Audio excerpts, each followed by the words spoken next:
when you are trying to basically analyze the organization or basically to diagnose the organization, is that you have to appreciate that the organization is an open system.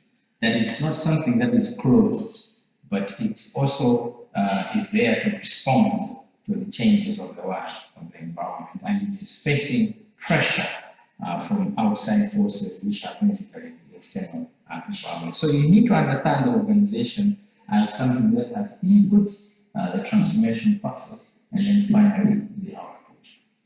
And depending on our levels of output, that will also give us feedback, which will help us again start all over again the process from inputs, transformation to finally get our output. But what we are saying is that amidst this particular process, we are also facing pressure from outside, and that's why the arrows are going towards the process, because we are looking at pressure which is coming from the world, from the environment itself. Okay.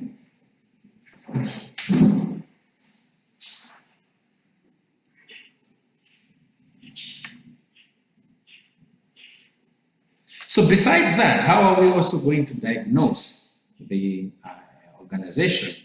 So we're going to look at the methods of collecting data.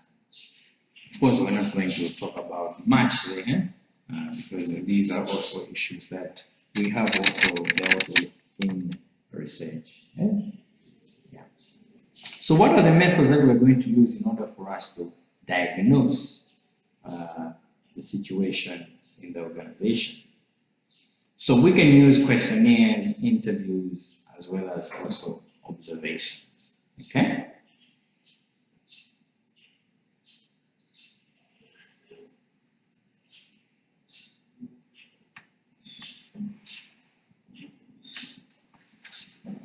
So for us to know what are the problems in the organization, we can decide to come up with questionnaires.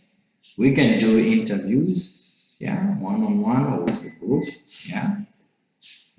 But also we can observe. So maybe if it's issue to do with the, like I said, Mina, one of the problems is increased absenteeism. I gave that as an example. This is something that you don't have to basically interview or ask people, because people sometimes will say, "I know, no." They give all sorts of excuses. I'm a bus, I'm what we transport, all sorts of things. So these are small things that you can just sit down and observe.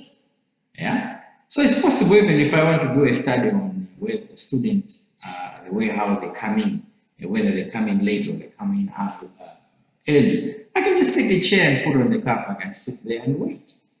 And I'll be able to see how many people are coming in late, how many people are coming in wide. Yeah. So I should be able to understand the situation at hand and the depth of the problem itself. So we can do observations. Yes. The what? Participation. Participation. Yes. Observation it is in so many ways. It can be non-participant or participant, where you, as a researcher, you're participating and observing.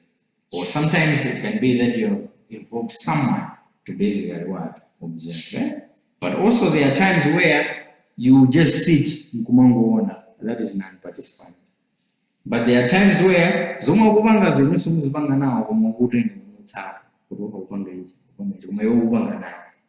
yeah.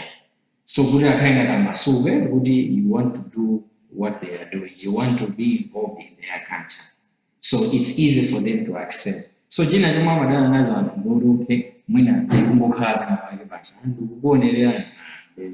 people will change in terms of their behavior. But just to say, I know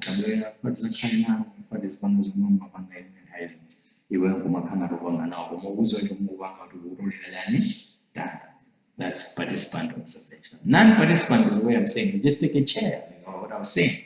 I'll just sit there and then I'll be just writing down my notes. Okay? So that is where we're saying you are not actively participating in the behaviors. Okay.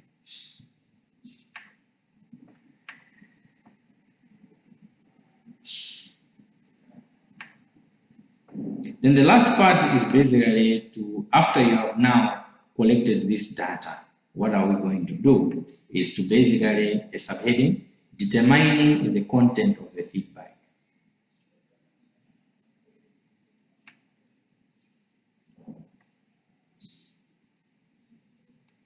Okay, let me just take some water.